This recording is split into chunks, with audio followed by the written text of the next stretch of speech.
Bueno. Hola, Hola. ¿me escuchas? Sí. Ah, bueno, ¿Se escucha la música que tengo puesta? no. Ah, bueno. Pero espere, la apago porque ahora ya no sé cómo se hace. Pero un momento. Aida, buenas tardes, ¿cómo estás? Hola, bien, Luis Fernando, ¿sí? Sí, ¿cómo has estado? Bien, sí, señor, ¿cómo vas? Un abrazo. Muchas gracias. Aquí aguantando calorcito. Mamita, parece que se está, mejor dicho, la primera baila, mi amor. Papá, Sí. ¿Cuánto tiene de temperatura por allá hoy? Hoy, a ver, no he mirado. Espérate, no sé, estamos en En 50 36. grados. Uy, ayer subí hasta 38. No.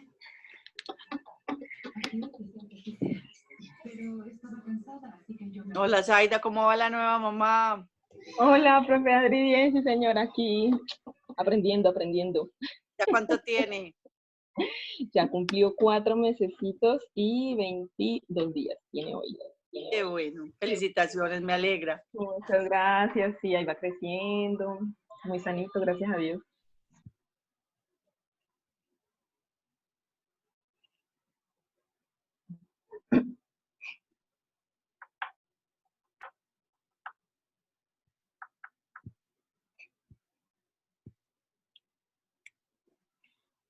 Buenas tardes a todos. Muchísimas gracias por estar con nosotros el día de hoy. La revisión de tema que vamos a llevar a cabo el día de hoy es anatomía y fisiología de un circuito de ECMO. Y la persona que está a cargo de esta conferencia es Zaida Ortega. Zaida es enfermera, especialista en cuidado crítico y es especialista en perfusión. Es perfusionista del Hospital San Ignacio en Bogotá. Zaida, bienvenida y muchas gracias. Bueno, buenas tardes a todos. Carol, de verdad te doy muchísimas gracias por esta iniciativa y también a cada uno de ustedes por permitirnos estos momentos académicos que definitivamente nos permiten actualizarnos, nos permiten compartir experiencias y pues el día de hoy vamos a retomar algunos conceptos que son la base fundamental de nuestro quehacer diario sobre nuestros circuitos extracorpóreos. Vamos a hacer entonces un recuento anatómico y fisiológico aplicado al circuito de ECMO. Entonces, bueno, la oxigenación por membrana extracorpórea es un tipo de soporte vital que está compuesto por dispositivos mecánicos para apoyar la función del corazón y o los pulmones en insuficiencia cardíaca y pulmonar severa que no responden a atención convencional. Existen dos tipos de oxigenación por membrana extracorpórea y esta es la tipo venovenosa y la tipo venoarterial, que se encarga de brindar un soporte cardiocirculatorio que se suma o no a falla pulmonar. Y pues la venovenosa sabemos que es netamente para falla pulmonar. Tanto las organizaciones o las instituciones como todos los profesionales debemos tener claro que para el manejo de este tipo de terapia se requiere de una formación específica, ya que estos sistemas pues son muy diferentes al tratamiento convencional que se le da a nuestros pacientes y debemos tener muy claro cada uno de los principios fisiológicos y anatómicos, cuál es la finalidad de esta terapia, conocer en detalle cada uno de sus componentes y todos los cuidados que este tipo de terapia requiere. Bueno, hagamos un breve recuento de la historia. Pues sabemos que todos los tipos de soporte extracorpóreo se datan desde 1930, cuando llegó como a la idea, a la cabeza del doctor Gibbon, brindar un tipo de soporte extracorpóreo a un paciente que estaba falleciendo por una embolia pulmonar, pero fue hasta 1953 cuando se materializó esta idea. Y después de esto empezaron a hacerse muchos desarrollos y avances en el tipo de soporte extracorpóreo, en el manejo de los pacientes quirúrgicos cardiovasculares y finalmente en 1957 se desarrolló el pulmón artificial con membrana de silicona, que esto finalmente brindó la posibilidad de su uso fuera del quirófano. Fue entonces en 1972 cuando se realizó el primer caso de oxigenación por membrana extracorpórea en un joven que había tenido una lesión pulmonar por un accidente de tránsito y finalmente pues sobrevivió este paciente. y posteriormente no tuvo como una adecuada aceptación, sobre todo en adultos, porque la supervivencia no era buena, pero el doctor Bartlett le apostó a la terapia e impulsó su uso clínico básicamente en recién nacidos, en donde la supervivencia sí mostraba un aumento significativo del 75%, cuando inicialmente en estos neonatos con algún tipo de patología pulmonar era del 10%. Fueron muy pocos los centros que le apostaron a la terapia, principalmente, como les digo, en recién nacidos, y finalmente estos centros en 1989 consolidaron la Organización para Soporte Vital Extracorpóreo para poder hacer todo el desarrollo conceptual, la definición de lo que es un centro ECMO, el desarrollo de guías clínicas y poder recolectar toda la estadística mundial que finalmente fueron como la base de todos los estudios que se empezaron a presentar de ahí en adelante. Sin embargo, la terapia seguía siendo muy poco aceptada, sobre todo en pacientes adultos.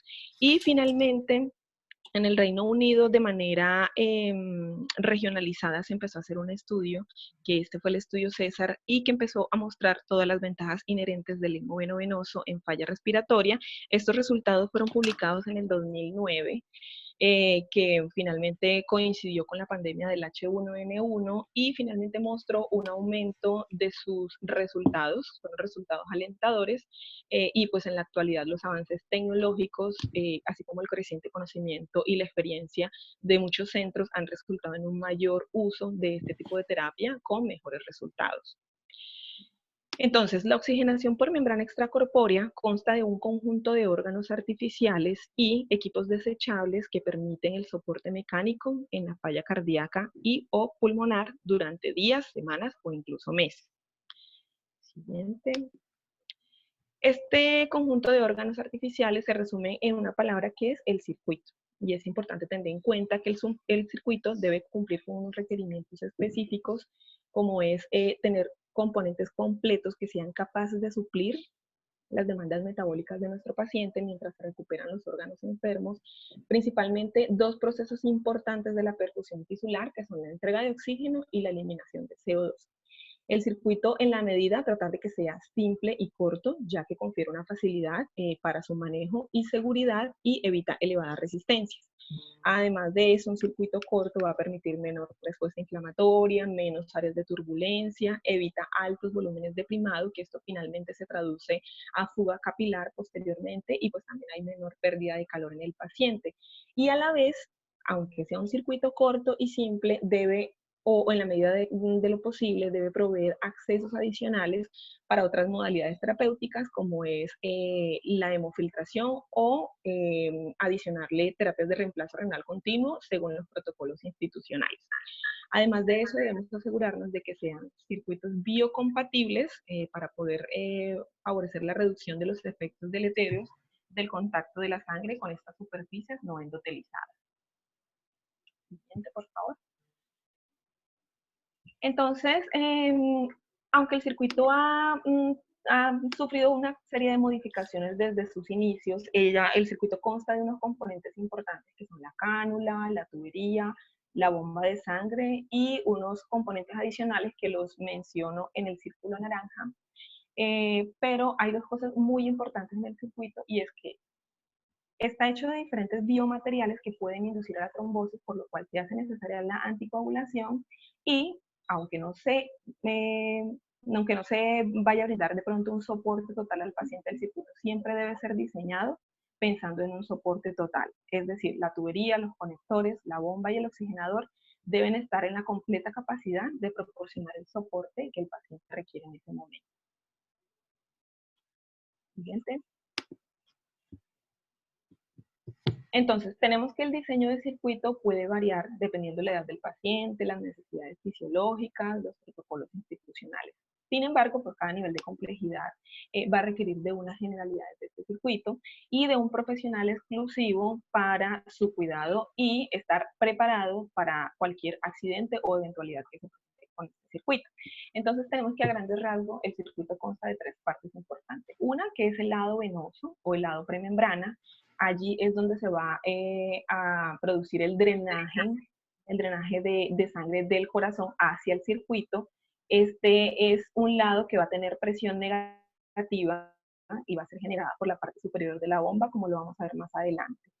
El segundo lado es un lado venoso también, pero va a ser premembrana o posbomba. Es un lado que tiene una presión positiva alta, ya que se encuentra inmediatamente a la salida de la bomba. Y el tercer lado es el lado arterial o lado postmembrana, que también va a tener una presión positiva no tan alta como el lado venoso premembrana, pero sigue teniendo una presión positiva para retornar finalmente la sangre al paciente. Siguiente. Estos son otros, esta es como otra imagen para mostrar que en cada uno de los lados se pueden adecuar esos accesos adicionales que se pueden tener o número de conexiones que se requieran según los protocolos institucionales, el estado del paciente, sitios de monitoreo o incluso en algunas instituciones también utilizan el puente para poder realizar el destete. Entonces tenemos que, por ejemplo, en el lado venoso, cuando se cuenta con la posibilidad de la monitoría de saturación venosa continua, se colocan los conectores correspondientes, está el acceso de purga del circuito, tenemos el intercambiador de calor, tenemos los accesos también para colocar el hemofiltro y pues obviamente es importante siempre tener el sensor de flujo sanguíneo en la línea que va de retorno hacia el paciente para poder monitorear continuamente nuestro flujo sanguíneo. Además de eso, hay unos puertos específicos para monitorizar la presión del circuito, pero bueno, creo que en la mayoría de los centros en nuestro país no se monitorizan las presiones del circuito. Sin embargo, los puertos existen para que se pueda realizar esta medición y también hay puertos para evaluación de la temperatura, tanto del lado venoso como del lado arterial. Bueno, en primer lugar, entonces tenemos la canulación y los accesos vasculares. Bueno, sabemos que el establecimiento y mantenimiento de los accesos vasculares es esencial, ya que esto depende en gran medida del adecuado drenaje y la entrega del flujo sanguíneo al paciente. El objetivo de elegir apropiadamente la cánula es proporcionar un flujo completo sin dañar las células de la sangre, debido pues, a todas las fuerzas de cizallamiento y la turbulencia que se pueden generar por todos los elementos que puedan aumentar la resistencia, como es el diámetro, la longitud y el número de orificios de la cánula. El tamaño de la cánula pues, va a depender en gran medida del flujo requerido por el paciente, de las consideraciones anatómicas, del paciente, el peso para hallar la superficie corporal, el tamaño del vaso que se va a canular y también se va a definir la técnica de canulación. La cánula venosa siempre va a ser la cánula de salida de sangre del paciente hacia el circuito. Se prefieren cánulas de mayor volumen y con múltiples orificios para favorecer el drenaje. Y la cánula arterial siempre va a ser la cánula de entrada hacia el paciente, es decir, la sangre que ya viene del circuito oxigenada, y hay que cerciorarse siempre de tener un calibre que asegure un flujo, el flujo que el paciente requiere con mínima resistencia. En ambas cánulas, tanto la venosa como la arterial, siempre se prefieren como características las cánulas con anillo de acero inoxidable para impedir que sufran las podaduras. Siguiente. Bueno, en el mercado existe una variedad de cánulas aptas para obtener los accesos vasculares para la terapia de oxigenación por membrana extracorpórea, que pues cada institución va a manejar según los proveedores con los que cuente y según los protocolos. Pues es importante, como les decía anteriormente, tener en cuenta las consideraciones anatómicas del paciente, así como el comportamiento de la cánula. Y siguiente, por favor. Y como nos decían en la charla pasada, uno de los puntos más importantes a tener en cuenta es evaluar cada una de las tablas donde se va a obtener la caída de presión, con cuánto flujo podemos obtener con la cánula según el French que se requiera para el paciente, y tanto en la venosa como en la arterial. Pues coloqué como el ejemplo de estas dos cánulas, que son las que creo que más se utilizan en este tipo de terapia en nuestro país, pero pues hay una variedad de cánulas para este tipo de soporte. Por favor. Entonces tenemos que en el acceso vascular la canulación puede ser central, principalmente para aquellos pacientes que no han podido destetarse del circuito de ECMO, del bypass cardiopulmonar, o se limita, por ejemplo, en el ECMO venoarterial para el caso de aquellos pacientes que requieran flujos altos o en el caso de pacientes que tengan alguna insuficiencia cardiocirculatoria grave, que requieran de pronto algún tipo de asistencia ventricular pero pues este tipo de canulación tiene mayor riesgo de sangrado, es mucho más invasiva, tiene riesgo de mediastinitis por las veces que se requiere reexploración del mediastino y en algunas ocasiones va a impedir o va a dificultar la extubación del paciente y la movilización del paciente. Esto hablando de ECMO venoarterial, porque sabemos que los accesos vasculares van a depender del tipo de soporte que se elija, si es venoarterial o venovenoso. En el ECMO venoarterial periférico tenemos otro tipo de canulación periférica que es la femorofemoral, que es una canulación más de más fácil acceso, por decirlo así. Se puede realizar en la cama del paciente, es menos invasiva y se puede realizar de manera percutánea y además se puede instaurar en casos de emergencia. Bien, por favor. Otra alternativa de canulación es el uso de la arteria axilar, pero pues en este tipo de canulación se prefiere el uso de injertos porque por el tamaño del vaso la cánula podría ocluir completamente el vaso y podría llevar a una isquemia distal en el miembro superior derecho. La ventaja de este tipo de canulación es que permite una rápida deambulación del paciente, pero como les digo, tiene un riesgo de isquemia grande y además de eso, estos injertos de PTF tienden a sangrar bastante, entonces también sería un punto o un foco de pérdida de sangre para el paciente. Otro tipo de canulación es de canulación periférica, es la femoral venosa y carotidia arterial, pero pues es un tipo de canulación que también pues la verdad yo nunca la he visto y creo que en muchos países se utiliza con muy poca frecuencia porque el riesgo de infarto cerebral por obstrucción del flujo carotidio puede ser del 5 al 15% y pues aumenta más cuando se asocia a hipoxia o hipotensión. Siguiente, por favor. Entonces, como les comentaba anteriormente, la canulación femorofemoral es uno de los sitios preferidos por el fácil acceso, por la rápida instauración, a menos de que de pronto el paciente tenga alguna enfermedad oclusiva periférica, una lesión aneurismática o que haya requerido una reconstrucción de este vaso, se reserva de pronto para otros sitios de canulación, como lo mencioné anteriormente, pero este sitio de canulación femorofemoral es como la más frecuente. Sin embargo, en la canulación femorofemoral, en el ECMO venoarterial, puede existir falla en la entrega de oxígeno en las ramas del arco aórtico y el tronco coronario, llevando a algo que se llama la doble circulación persistente. Y es importante mencionar que en el ECMO venoarterial periférico, el flujo de sangre regresa al paciente de manera retrógrada, es decir, va desde la ilíaca hasta la aorta. Y va a haber un área donde se encuentran dos corrientes de sangre. Una es la corriente de sangre del flujo del gasto cardíaco nativo o del poco gasto cardíaco nativo que viene del corazón y la otra es la corriente de sangre que va desde el circuito hacia la parte distal. Entre más distal se encuentran estas corrientes de sangre, más riesgo de hipoxia del corazón y del cerebro y de los miembros superiores porque recordemos que dependiendo de la funcionalidad del corazón y de los pulmones, ese poco retorno venoso que pasa por los pulmones que en ese momento no están funcionando adecuadamente, y si el corazón en ese momento tiene una fuerza para poder expulsar esa sangre, la primera porción de la aorta, es decir, el tronco coronario y los vasos del cuello, se van a ver enfrentados o van a recibir de esa sangre que va poco oxigenada desde el corazón y la sangre oxigenada en cambio va a llegar hasta una parte donde se encuentren, donde choquen esas corrientes de sangre. Entonces, esa doble circulación corresponde a que finalmente la parte inferior del cuerpo va a quedar oxigenada y la parte superior del cuerpo no va a recibir nada de oxígeno o poco oxígeno según la función pulmonar. A esto corresponde lo que se llama el síndrome de Arlequín o el síndrome norte-sur o doble circulación persistente del ECMO venoarterial.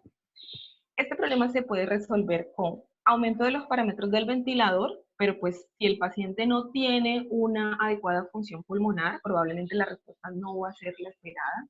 También se podría resolver con aumento del flujo sanguíneo, pero pues sabemos que al aumento del flujo sanguíneo para poder favorecer como el drenaje del corazón, pero sabemos que sí, aumentamos el flujo sanguíneo, aumentamos el riesgo de edema pulmonar, aumento de las presiones del ventrículo izquierdo y de la aurícula izquierda por aumento de la poscarga.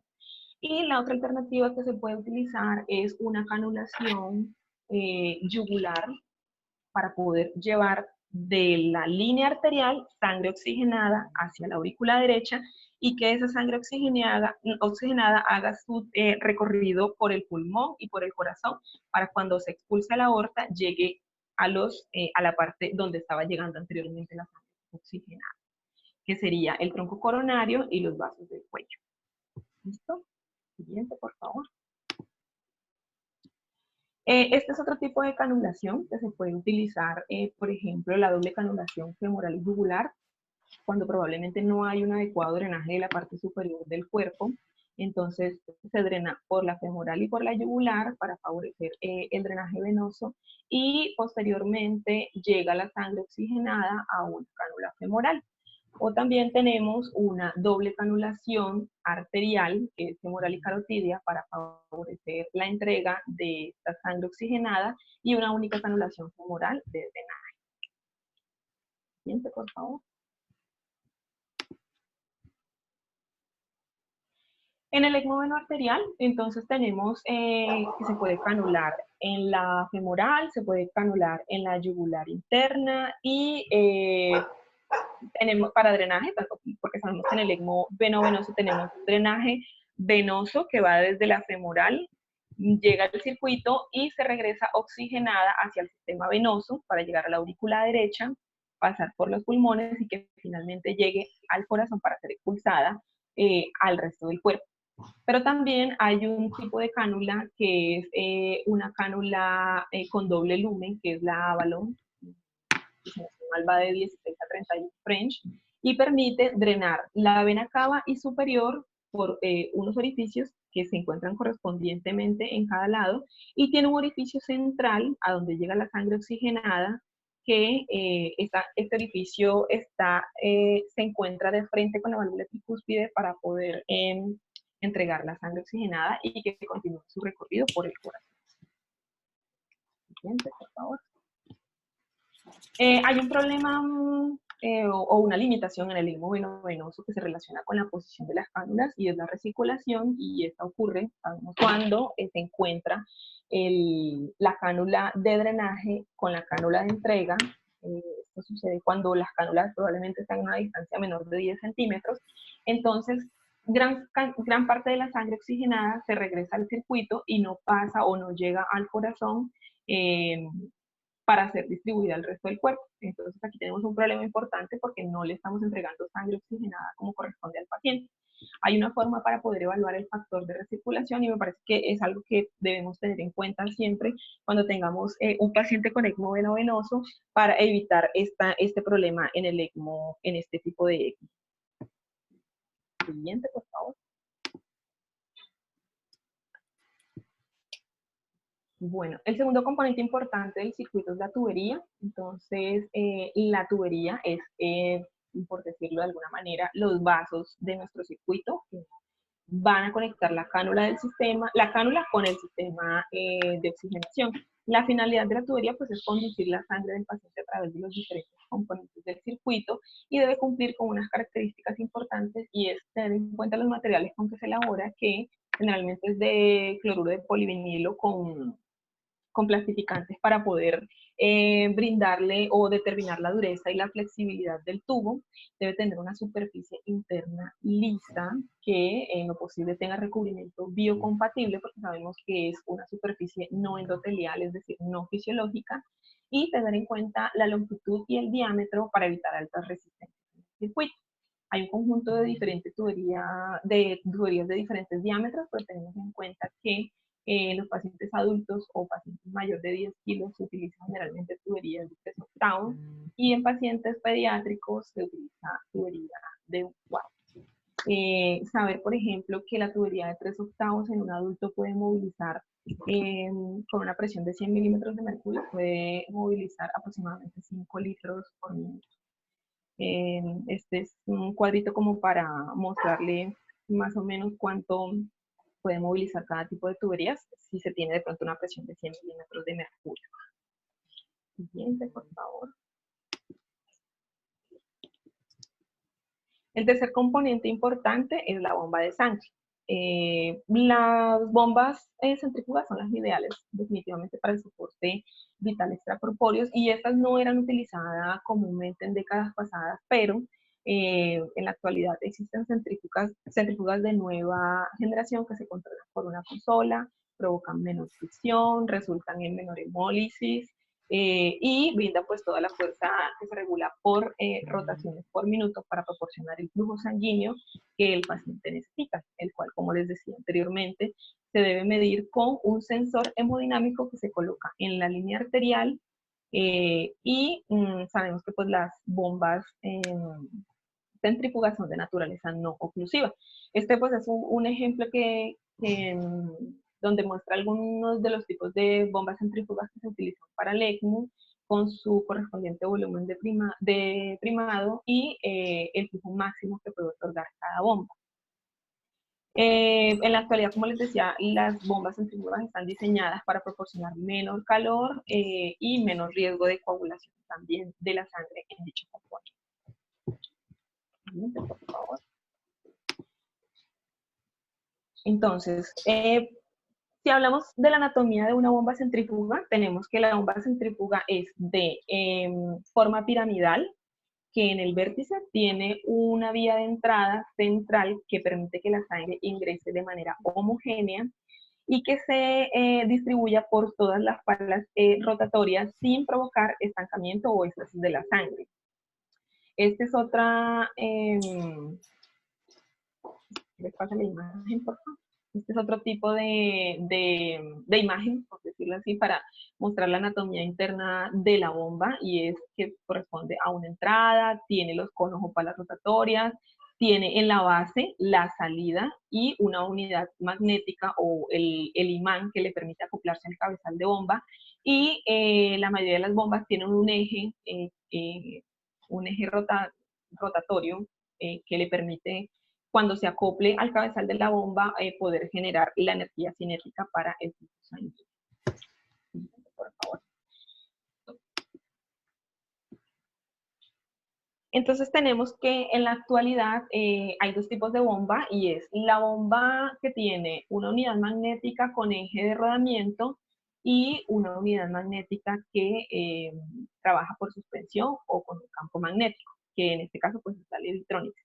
Estos dos tipos de bomba, esta unidad magnética se acopla al motor o a la consola regulando la velocidad del giro en forma de rotación por minutos, y ella crea un flujo rotatorio que va desde el centro a la periferia, cumpliendo la característica de flujo radial de nuestras bombas centrífugas, que finalmente se transmite en velocidad y presión al circuito que va después de la bomba, convirtiéndolo en flujo sanguíneo. Siguiente, por favor. ¿Quieres punto a las imágenes? Bueno, entonces, como les decía anteriormente, la bomba tiene una vía de entrada que, cuando las palas impulsoras inician el giro, en la parte superior se genera una presión negativa que permite todo el drenaje del sistema venoso, y estas presiones pueden variar de entre menos 70 a menos 100 milímetros de mercurio.